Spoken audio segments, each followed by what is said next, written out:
kaya magkakaroon ng supply yung ating CDI. Hello mga kabisik, so mag-share ako sa inyo ngayon kung paano ba gumagana yung ating ignition system. Anong ibig sabihin ng ignition system? Yun yung mismo na nagkakaroon ng kuryente sa ating spark plug.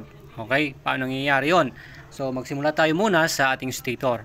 So ito yung pinaka-source ng kuryente natin. Okay, so siyempre ito yung mga battery operated na CDI. Okay, ayan, so unang-una dito sa stator natin, ito yung natin kuryente ng ating motor. Unang-una, siyempre yung pulsar natin, di mawala yan, yung blue na may stripe na white, nagka-timing ng ating kuryente, yan. And then green, ito naman yung ating ground, body ground natin. And then yellow, okay, yung ating lighting coil. At yung pink is yung ating charging coil. Itong dalawang ito yung supply nga ng ating regulator. Yan, andyan yan, yung pink at saka yellow. Galing dito sa stator natin yung supply niya. Okay, itong dalawa naman, itong green, ground at saka pulsar, andito naman yan sa ating CDI. Yan, green, saka blue na may stripe na white. Yan, yung pulsar natin. So, andyan sila. So, syempre, unang-una sa lahat, ay discuss natin itong pink at saka yellow. So, pumunta dito sa ating charging or charger natin. Bakit? Syempre, napakahalaga ito na ito ay gumagana ng maayos para supplyan niya yung ating battery naman. Okay? So ngayon, pagpasok nito ng ating pink at saka yellow sa ating charging, yung supply nilang EC, no, alternating current, ko-convert ng ating regulator ng DC, direct current, na kung saan nalabas siya 13 or 14 volts, depende sa ating charging. Itong ating red na ito na yung papunta sa ating battery. Okay, so para i-charge niya.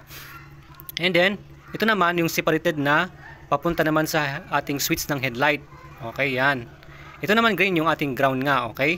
Yan, so ito yung supply, red, papuntang battery, at saka itong battery kasi natin, syempre, yung connection niya, naka-series yan. Okay, parehas sila dito, no? Kakonekta dyan, and then, meron naman yung ating papunta sa ating ignition switch natin.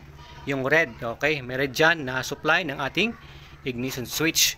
Ngayon, pag on natin to, okay, yan. Siyempre, mag-neutral siya. So, masupplyan na yung ating black wire, yung ating accessories wire. So, from red, na galing dito, okay? Or yeah, galing din dito sa battery natin. Okay? Ayun, nasupply na yung accessories wire natin. So ngayon sa accessories wire natin ngayon, yung black, okay? Papunta ngayon dito sa ating CDI. Kaya ito 'yon, sa CDI natin.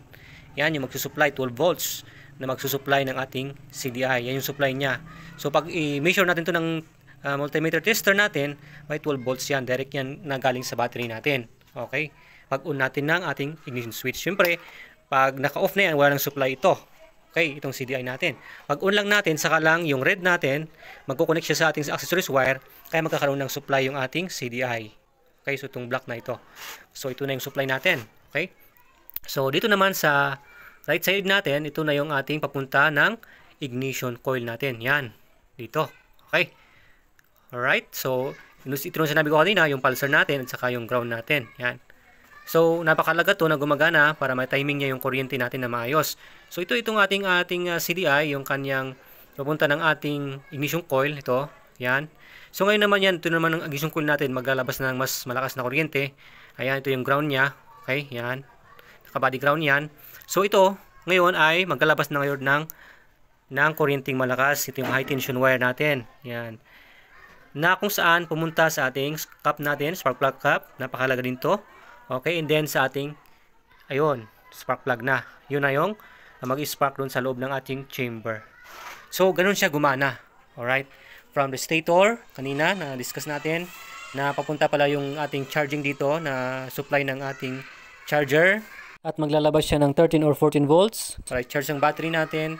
And from battery natin, mapupunta yung live dito para supply yung accessories wire natin. Okay?